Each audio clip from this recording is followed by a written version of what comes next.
Hello, boys and girls, and welcome to Movie Goodness, where we examine life through cinema here on the KB Radio Network. I am your host, Kevin Reed, and happy Juneteenth to everybody. Juneteenth is just a few days away from the time of the release of this episode, and also, being as though it is June, it is Black Music Month. And so we want to celebrate Black Music Month as we do every year here on the KB Radio Network, as well as Juneteenth. So I figured, you know what, we're going to celebrate everything blackness today, and we're going to combine the two. But mainly, we're going to discuss Black Music Month. In particular, we're going to talk about one particular artist. In the past, been kind of going by genre. I think last year we discussed jazz, I believe. I think the year before that was hip hop. And so I figured, you know what, instead of just going by genre, let's single out one particular artist from a genre that we didn't touch in the past couple of years discussing Black Music Month. And so the genre is reggae. The artist is none other than Bob Marley. When you think of reggae music, this is the king of reggae music. This is a lot of people who were introduced to reggae was through Bob Marley. And just recently, there was a film that came out showcasing a portion of his life. It wasn't his entire autobiography, but a portion of his life. Bob Marley, One Love, which came out, I think, late last year, and it starred Kingsley Benadir as Bob Marley. And I didn't get around to reviewing that film, and I saw it when it came out, but for some strange reason, it fell through the cracks.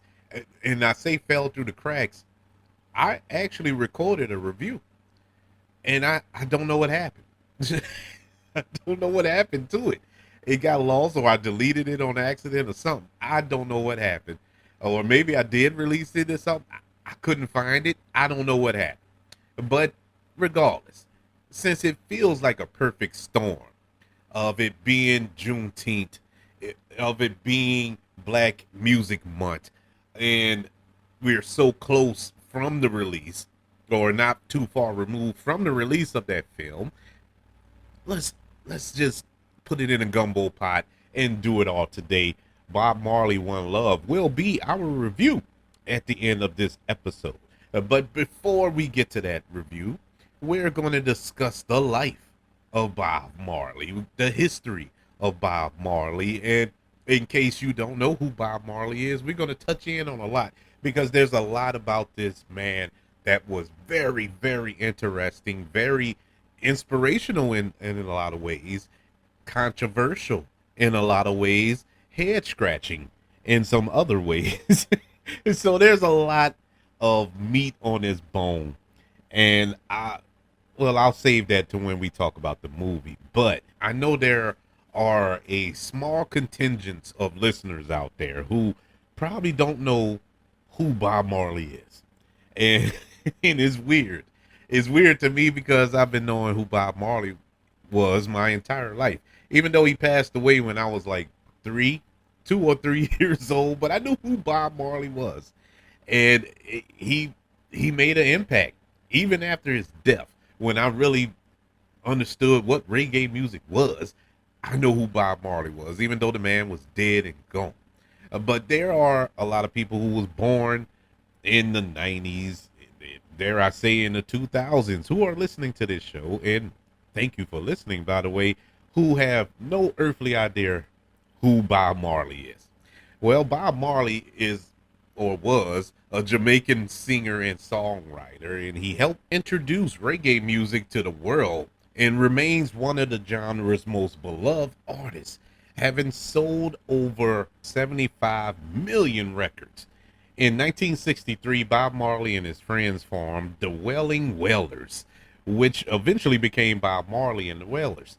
The Wailers' big break came in 1972 when the band landed a contract with Island Records. Bob Marley went on to sell more than 20 million records throughout his career, making him the first international superstar to emerge from a so-called quote-unquote developing nation. He is the father of 11 children, and I read somewhere that it was 12. But I went on about three different websites, and all three of them had different numbers. But or actually about five different websites, and they all had different numbers. And so I guess the jury's out. And so you put an asterisk by the number of children this man had, but they all hover around 11. So we'll say 11.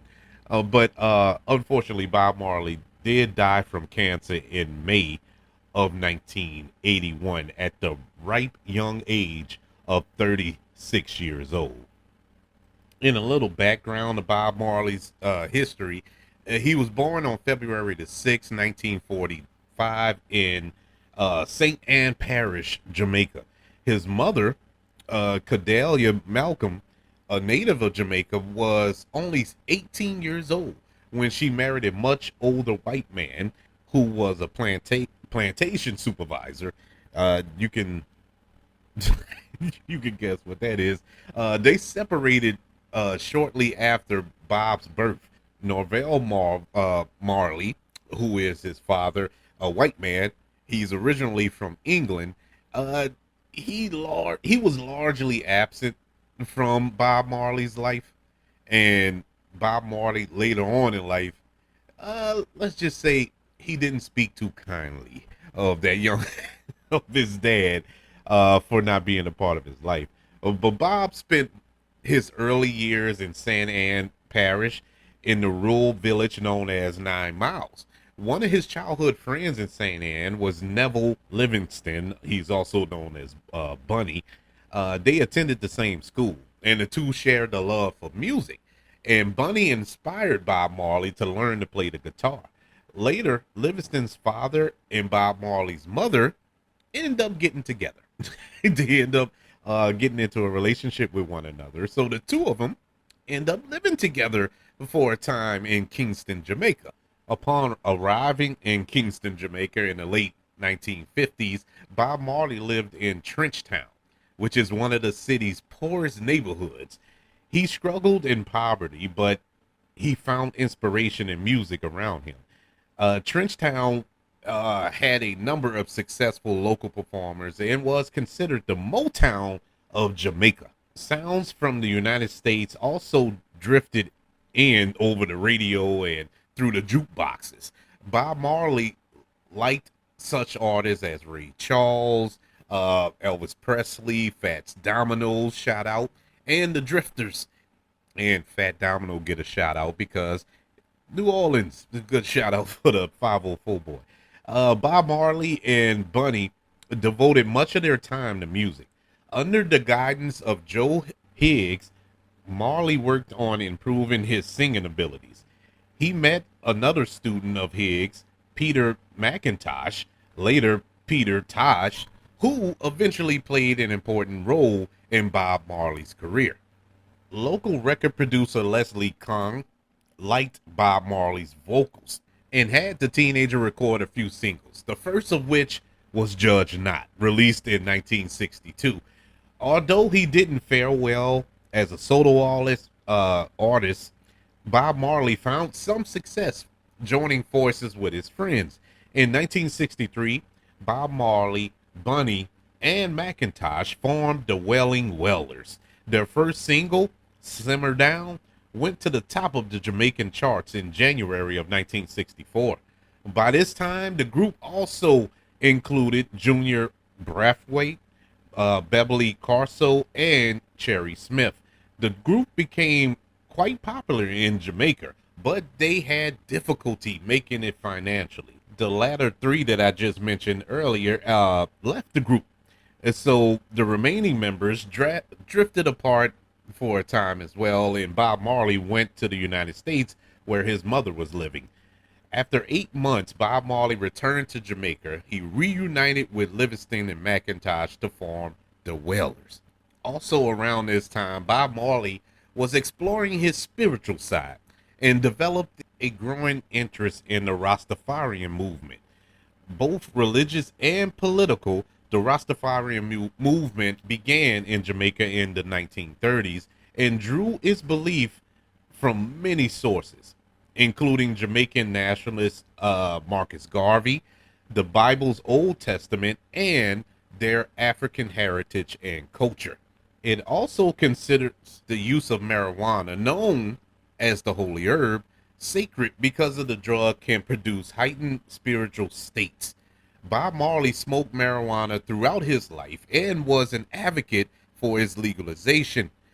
For a time in the late 60s, Bob Marley worked with pop singer Johnny Nash, I'm sorry. Nash scored a worldwide hit with Marley's song Stir It Up. The Wailers also worked with producer Lee Perry during this era. Some of their successful songs together were Trenchtown Rock, Soul Rebel, and 400 Years. Now, as Bob Marley began to have his many children, uh, he continued his musical career. The Wailers added two new members in 1970, bassist Ashton Family Man Burnett and his brother Carlton Burnett, who was the drummer. The following year, Bob Marley worked on a music soundtrack in Sweden with Johnny Nash. The band got its big break in 1972 when the Wailers landed a contract with Island Records, founded by Chris Blackwell. The group's first full album under the new label was a critically acclaimed Catch a Fire from 1973. To support the record, the Wailers toured Britain and the United States in 1973, performing as an opening act for both Bruce Springsteen and Sly and the Family Stone. That same year, the group released their second full album, Burning, featuring the hit song I Shot the Sheriff. Rock legend Eric Clapton released a cover of that song in 1974, and it became a #1 hit in the United States. Before releasing their next album in 1975, Natty Dread, two of the three original Wailers left the group. McIntosh and Livingston decided to pursue solo careers as Peter Tosh and Bunny Wailer. Natty Dread reflected some of the political tensions in Jamaica between the People's National Party and the Jamaican Labor Party. Violence sometimes erupted during these conflicts, Rebel Music, 3 O'Clock Roadblock, was inspired by Bob Marley's experience of being stopped by an army members late one night prior to a 1972 national election. And Revolution was interpreted by many as Bob Marley's endorsement for the PNP, which stands for the People's National Party. For their next tour, the Wailers performed with I-Threes, a female group which one of the members was Bob Marley's wife, Rita. Now called Bob Marley and the Wailers, the group toured extensively and helped increase reggae's popularity abroad. In the United Kingdom in 1975, they scored their first top 40 hit with No Woman, No Cry. Already a much admired star in his native Jamaica, Bob Marley was on his way to becoming an international music icon. He made the American music charts with the album Rastaman Vibration in 1976. One track stood out as an expression of his devotion to his faith and his interest in political change. War, a battle cry for freedom from oppression. The song discussed a new Africa, one without the racial hierarchy enforced by colony rule. Back in Jamaica, Bob Marley continued to be seen as a supporter of the People's National Party, and his influence in his native land was seen as a threat to the PNP's rivals. This might have led to that assassination attempt on Bob Marley in 1976. A group of gunmen attacked Bob Marley and the Wailers While they were rehearsing on the night of December the 3rd, 1976, 2 days before a planned concert in Kingston's National Heroes Park, Bob Marley was shot with one bullet striking his sternum and bicep. Another bullet hit his wife Rita in the head. Fortunately, the Marleys weren't seriously injured, but manager Don Taylor wasn't so lucky. Shot 5 times, Taylor needed surgery to save his life. Despite the attack and after much deliberation, Bob Marley still played at the show. The motivation behind the attack was never uncovered, and Bob Marley fled the country the day after that concert and went on to live in London. Bob Marley went on to work on Exodus, which was released in 1977. The title track drew strong comparisons between the book of Moses, well, not the book of Moses, but the story of Moses and the Israelites leaving exile and his own situation where he left his home country of Jamaica. The song also discussed returning to Africa. Released as a single, Exodus was a hit in the United Kingdom, as was Waiting in Vain and Jammin'. And the entire album stayed on the Britain charts for more than a year. Today, Exodus is considered to be one of the best albums ever made. Bob Marley had a health scare in 1977. He sought treatment that July for a toe he thought was injured earlier in the year. After discovering cancerous cells in his toe, doctors suggested amputation, cutting off the toe. Bob Marley refused to have that surgery, however, because of his religious beliefs prohibiting amputation. So, with that decision, and after 4 years of not really treating this illness, the cancer had now spread throughout his body, including his brain, his lungs, and his liver.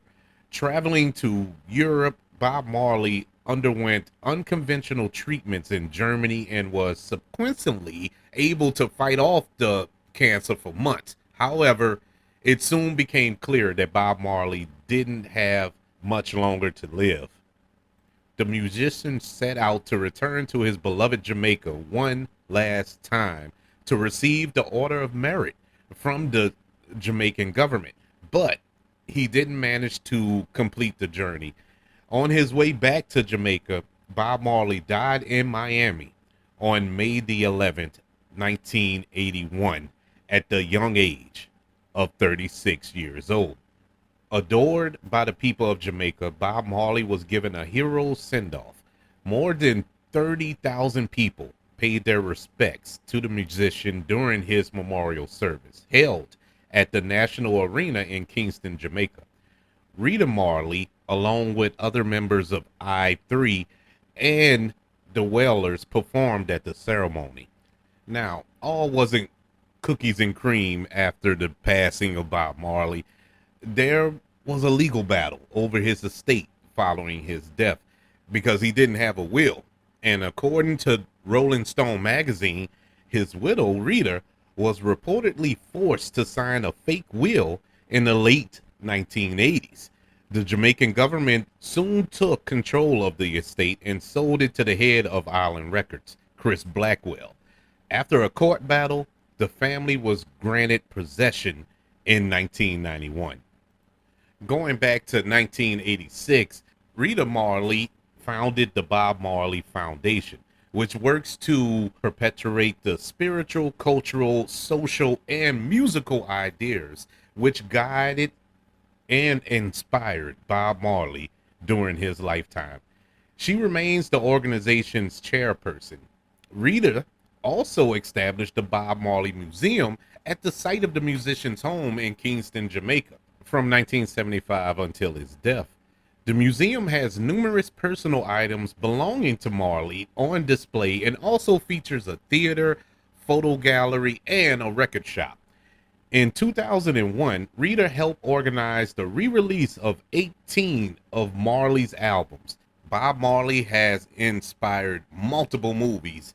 The 2012 documentary Marley, directed by Oscar winner Kevin McDonald, combined interviews with unheard tracks and footage of Bob Marley to tell the story of his life and his career. Decades after his death, Bob Marley's music remains widely acclaimed. Billboard reported in 2015 that Bob Marley has sold more than 75 million records, including copies of albums released after his passing, such as the multi-platinum greatest hits collection Legends.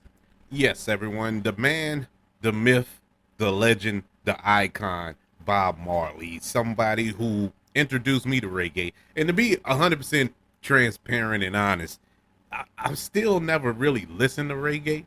I listen to some. It's not a genre of music that I seek out, to be 100% honest with you. But I know Bob Marley music, and I listen to Bob Marley music, and I listen to others. But when you think of reggae, you think of Bob Marley. That's the first thing that'll pop in your head if you're a music nut. And I truly, truly do enjoy his music and what he stood for. A lot of what he stood for, I can get behind. You know, a lot of people talk the talk but don't walk the walk. Bob Marley was somebody who walked the walk, and whether you agree with his views on things or not, you got to respect it. You got to respect the man that can practice what he preach, because a lot of people these days, they say one thing and do the complete opposite. So when you find those rare ones that say the sky is blue and you see that the sky is blue, you got to get behind them a little bit. You got to kind of trust them until you can't trust them.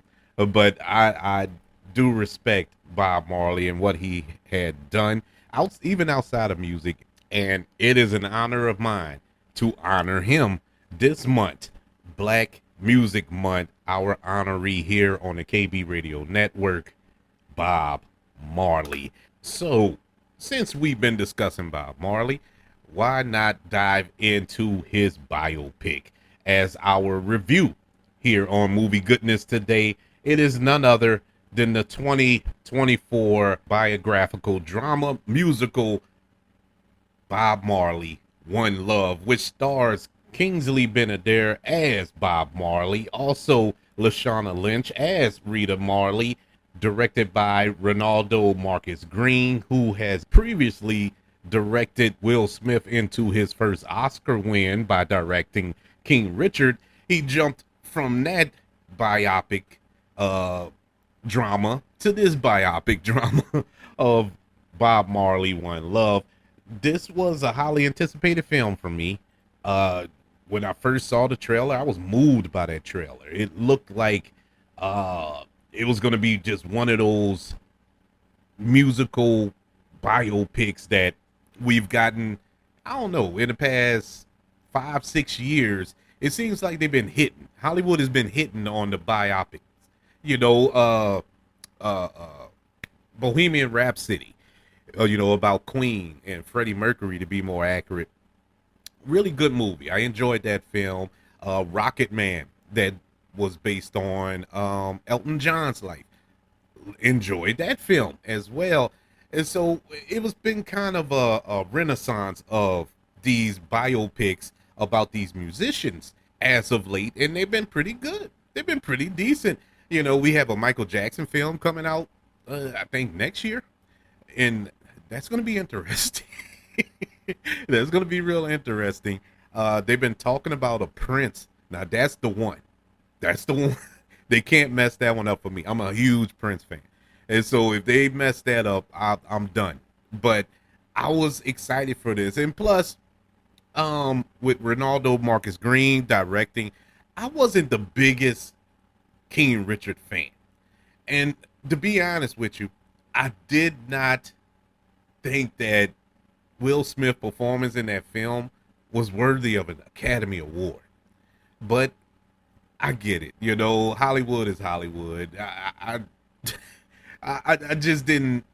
I guess that was more of a lifetime achievement thing for Will Smith, because I feel Will Smith's best performance, and I know I'm going on a rant. We're supposed to be talking about this Bob Marley movie, but I got to get this off my chest. Will Smith's best performance was I Am Legend, a film that I never saw coming. I did not think that Will Smith can hold that film together, truly carry that film entirely by himself for 95% of that film, and he did an excellent job. He had everything, his emotion and all that. I feel that he should have won for that, or been nominated for that, and that didn't happen. Going back to King Richard, it was fine, but I didn't see Oscar worthy out of that performance. That movie really bored me, and that was the point I was trying to get at with this. Same director, and pretty much the same tone. I was kind of bored with this Bob Marley film, but not the same way. I was bored with it because I was expecting more about Bob Marley's life, and we didn't get that. This really was a film that was set, I would say, between like a 10-year period, the last 10 years of Bob Marley's life.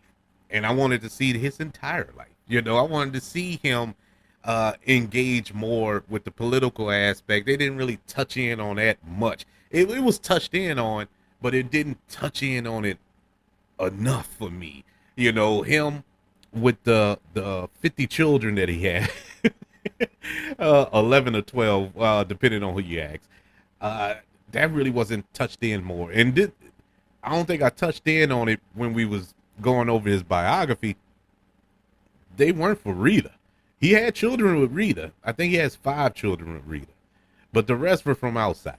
They were outside contributors to that cause there. But he had up some kids, but that's neither here nor there. They didn't touch in on that too much. Just a little hint to it here and there. They touched in on him getting shot. They touched in on him leaving and all that there. Like I said, just the last 10 years of his life. And I felt that this person, this man, this legend deserved more. His actual story to be told. The entire life story to be told. And how did we get to? How did he change? How did he get these views that he strongly stood by? We didn't get that. We just dove right into this is who he is. Run with it. I feel that if you're not a Bob Marley fan and you don't know about the man's life, and you're probably going to be lost when you start watching this movie. How his music influenced so many in Jamaica, not just Jamaica, but across the world. This was a very popular musical icon around his era, and I felt that it was kind of pity patted around. It was softball, and it should have been major leagues. And I got to go with the direction there. I was kind of disappointed with the direction of this film. The acting, I think Kingsley Benadir did an amazing job. I love Kingsley Benadir. If you don't know who he is, he was he was in Barbie as Ken, one of the Kens, which that don't really count. But he was also in Secret Invasion on Disney Plus. He was the villain there. But the less said about Secret Invasion, the better. I'm not going to fault him for that, because that show made everybody look bad, and it had some excellent actors on that show. But he was on Pinky Blinders. He was also in One Night in Miami, where he played Malcolm X, and he did a phenomenal job as Malcolm X on that in that movie. That's when I became a fan of him. That's when I really became aware of Kingsley Benadir. And as far as him being Bob Marley in this film, I think he did excellent. I really enjoyed his performance as Bob Marley. He really dove into this role. Doing a little research, I found out that he had to kind of fight for this role.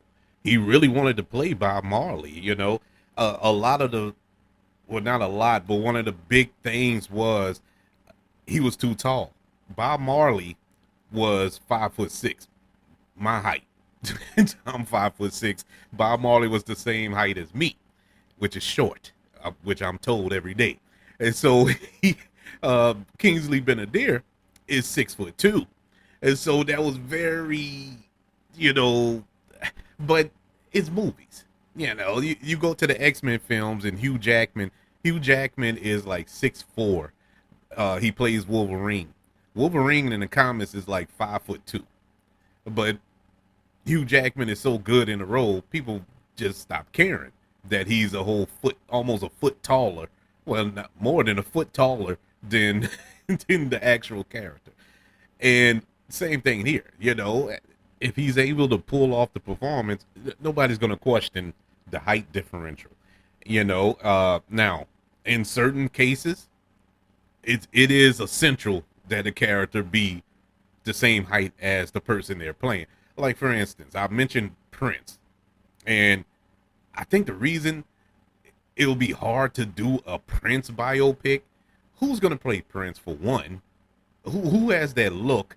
And Prince was short too, and that's all part of the allure of Prince. To play that role, you have to be close to that height. You don't have to be. I think Prince was 5'4", if I'm not mistaken. And so you need somebody close to that height. It's not even about complexion and all that, but at least somebody close to that height. But that's for Prince. That and that's my opinion. I could be wrong. They can hire somebody, one of these actors who's 7 feet tall, but if they can capture the charisma, the excitement, the energy of Prince, cool. But that's Prince. Same thing here with Bob Marley. If you're able to capture the core, his mannerisms, his spirit, his charisma, it'll work. And I believe it worked here. Kingsley Benadir did an excellent job portraying Bob Marley. He also lost 40 pounds to play this role. He lost 40 pounds for the screen test. Not once he got the role and he was like, okay, I can commit now to lose the weight. No. He didn't even get the role yet. He lost 40 pounds just to do his screen test. Thank God it worked. Thank God he got the part. But it just goes to show you how much he was willing to commit to this role, and he really did do a good job here. Lashana Lynch, I love Lashana Lynch. Lashana Lynch can't do any wrong in my eyes. She is excellent in every role that she's in. I'll Raise You, The Woman King. I'll Raise You, Skyfall, not Skyfall. What was the last James Bond film? No Time to Die. All these other the Marvel roles that she's in. Love Lashana Lynch. And so her playing the wife here was the chemistry between Lashana Lynch and Kingsley Benadir was excellent. I really felt like they were married. I really felt that relationship shining through their performances. That's like the biggest highlight for me out of this film. Those two actors' performance and their chemistry on screen together. Very enjoyable to watch. The pacing of the film wasn't the best. I felt at times like they sped through certain parts or certain aspects of Bob Marley's life, and then for other aspects they took too much time. It was like they took 3 or 4 scenes for one part, and another part of his life that was very interesting, we only got one scene worthy of screen time, and it was infuriating to watch. But I must say, as far as being accurate, it's very accurate. They didn't take many liberties with the actual story. And I say that knowing that they kind of skipped over a lot. They didn't really touch in on a lot, but it wasn't like they completely changed the character. He is Bob Marley in this film, and they really did showcase that a lot. The things that they did show was accurate, and it was super faithful. From what I know about Bob Marley. Now, I'm not a Bob Marley aficionado. I don't know every single aspect of his life, but the little bits and pieces that I do know, they really touched in on, and it was good to see that thrown up on the big screen. I did enjoy it for the most part because it was good to see this man get a film based on his life, even though it was just a small portion of his life. But overall, I felt it was well made. You know, it looked and felt Jamaican. it felt I felt like I was there. And, you know, it's a real life movie, so it needs to feel real life. And it really did feel real life. Bob Marley, One Love, gets a letter grade of a C plus. I thought it was slightly better than average as far as biopics are concerned. I just wish we would have got more. That's my only bugaboo. What was on screen was good. I just wish we would have got more. The performances really saved this movie. If it's not for the performance of Kingsley Benadir, I would say skip it. But his performance as Bob Marley is worth you sitting down watching because it really felt like Bob Marley. It felt like a documentary at times. You know, that's how good of a performance he was given. He really dove headfirst into this role. So, Bob Marley, it is Black Music Month, reggae. Go ahead and pop you in some reggae this Juneteenth for Black Music Month. And also, I failed to mention at the beginning of this show, it's Father's Day weekend, at least the time of this release. Happy Father's Day to all the pappies out there. And I guess it fits this episode as well. Being as though Bob Marley fathered up to 12 children. So it all fits, you know. It's like it was meant to be this week. But I would love to know, are you a fan of Bob Marley? Did you listen to Bob Marley music? And if you haven't, if you're not into reggae, and that's fine. That's fine. It's not the end of the world. But I would implore you, if you are a music lover, listen to some reggae. It is some really good music, and especially Bob Marley. It is some good music. It is truly good music and informative and poignant in what he's saying. And so I would employ everybody to check out one or two songs. You know, I think everybody done heard "I Shot the Sheriff." It's some version of it.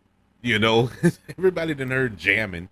I'm pretty sure you didn't heard these songs and you probably didn't even realize it, but because they were covered by another band or another artist or something like that, and didn't even know that it originated from reggae. Because it didn't happen to me before. Trust me, I know. I'm like, wait, that was a reggae song? But in any event, check it out. Check it out. And if you haven't checked out Bob Marley One Love, I will recommend it. Watch it for the performances. Hey, maybe the movie, maybe I got it wrong. Maybe I got it wrong. And the film caught me on a bad day. It's possible. It didn't happen before. But I don't think I am. But I would love to know, everybody, what's your plans for this Juneteenth and Father's Day? What you got planned for Daddy? What you doing for Pops this week? This weekend, I should say. Aside from getting them a tie and and a pack of socks, what you plan on doing? Are you going to take them out to eat? Or are you going to cook for them or whatever? Well, you know, I guess I give you a little peek behind the curtain. That's what they say. That's what I get every day anyway. At least in this house. And so I was asked what I was getting for Father, and I'm gonna shut up after this. I promise. I was asked what I wanted for Father's Day at the house, and I said nothing. I don't want nothing. I just want to chill. You know, I don't need any gifts and all this here. I'm just happy chilling with y'all. And they kept begging, and I was like, okay, I just threw something out there, and I don't know if it's gonna happen. You know, I don't know if I'm gonna get it, but I'm not looking for it because honestly, I don't care anymore. That used to bother me. What I'm gonna get for Father's Day or what I'm gonna get for Christmas. For the past 2 or 3 Christmases, I've asked for nothing because I don't want anything. All I want is to see smiles on my wife and my kids' face. That's my gift. You know, as long as they happy, I'm happy. And so it then kind of spilled over to birthday it didn't spilled over to Father's Day and all that other good stuff. I don't expect nothing. I don't want anything because I have everything. And so I don't need nothing. But there are some daddies out there who do want something. And so for all of you who are looking for something for dad, just look around the house, see what the interest is. What's your dad into? Is he into yard work? Is he into mechanic work, working on his vehicle or whatever the case may be? Get him a tool set. Get him a gift card to Home Depot or something like that. I say that because that's what I used that's what I used to get my dad every Father's Day, a gift card to Home Depot. That was his spot. He loved to go to Home Depot. Okay, no problem. And so every Father's Day, we'll get him a gift card to Home Depot. And he was happier than a squirrel with a bag of nuts. So there you have it. But before I went on that tirade, I just what are y'all plans for this Juneteenth and Father's Day? You can let me know by emailing the show, kbradiopodcast@gmail.com. Also, look for the show on all social media platforms. Just search for the KB Radio Network. Don't forget about YouTube. We're over on YouTube. Subscribe to the KB Radio Network channel and like this video as well. Don't forget about the 5 stars, the reviews, and sharing this show. If you're listening on Apple Podcasts, Spotify, iHeartRadio, wherever you are currently listening to movie goodness here on the KB Radio Network. Everybody, once again, happy Juneteenth, happy Black Music Month, and to all the fathers out there, happy Father's Day. I want you all to know that I love you, continue to love everyone, and until we speak again, you all be blessed.